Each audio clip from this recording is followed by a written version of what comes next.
하나님의 사랑을 받기 위해 어떻게 해야 할까? 하나님의 인정을 받기 위해 어떻게 해야 할까? 만일 우리에게 이러한 질문이 주어진다면 우리는 어떻게 답할 수 있을까? 여러분이라면 이 질문에 무엇이라고 답을 하시겠습니까? 만일 지금 이 순간 이 질문에 대한 마땅한 답이 떠오르지 않으신다면, 그렇다면 이 질문에 대한 바른 답은 무엇일까요? 이 질문이 어떤 분에게는 꽤나 부담스럽게 어려운 질문일 수 있겠습니다. 하지만 이 질문에 대한 답은 너무나도 분명합니다. 그 답은 아무것도, 아무 일도 할 필요 없다 입니다. 그렇습니다. 우리가 하나님의 사랑을 받기 위해, 하나님의 사랑을 얻어내기 위해 해야 할 일은 아무것도 없습니다. 우리가 하나님 앞에서 인정을 받기 위해 무언가 열심히 노력해야 할 필요도 없습니다. 어쩌면 이 답을 듣고 나서 머릿속이 온통 물음표로 가득 차는 분들이 계실지도 모르겠습니다. 하지만 이것이 사실입니다. 우리가 하나님의 사랑을 얻기 위해, 하나님께 인정을 받기 위해 해야 할 무언가가, 혹은 어떤 일이 존재하지 않습니다. 하나님의 사랑을 받기 위해, 그 사랑을 얻어내기 위해 우리가 해야 할 일은 없습니다. 그리고 오늘 여러분께 소개시켜드리고자 하는 책에서 저자가 말하는 것 역시 바로 이 내용입니다. 오늘 여러분께 소개시켜드리고자 하는 책은 바로 이 책 칭의를 누리다는 책입니다. 책의 제목에서부터 저자의 의도가 나타납니다. 그렇습니다. 우리에게 칭의, 즉 의롭게 여김을 받는 것은 우리가 쟁취하고 완성해야 하는 일이 아닙니다. 우리에게 칭의는 나에게 선물로 주어진 의로움을 마음껏 누리는 일입니다.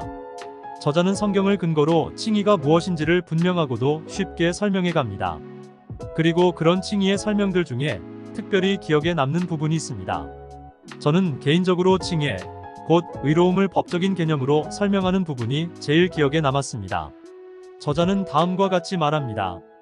의롭다 하심을 얻는다는 것은 죄인임에도 하나님의 은혜로 의롭다는 판결을 받는 자가 되는 것이다. 이것은 의롭다고 선언되는 것이지 의로운 상태로 서서히 변화되는 것이 아니다. 의롭다 하심을 얻는다는 것은 결코 더 의로워지는 것을 뜻하지 않는다. 칭의는 유죄나 무죄를 선언해야 하는 법정의 판사들의 언어 곧 법적인 용어이다. 곧 칭의 의롭다는 판단 선언 판결과 관련된 것이다. 우리가 의롭다 하심을 얻는 것은 하나님께서 우리에게 하나님 앞에 의로운 상태에 있다는 판결을 선언하실 때이다. 의로운 사람은 스스로를 온전하게 한 사람이 아니라 다만 하나님께서 의롭다고 선언하신 경건하지 않은 죄인이다.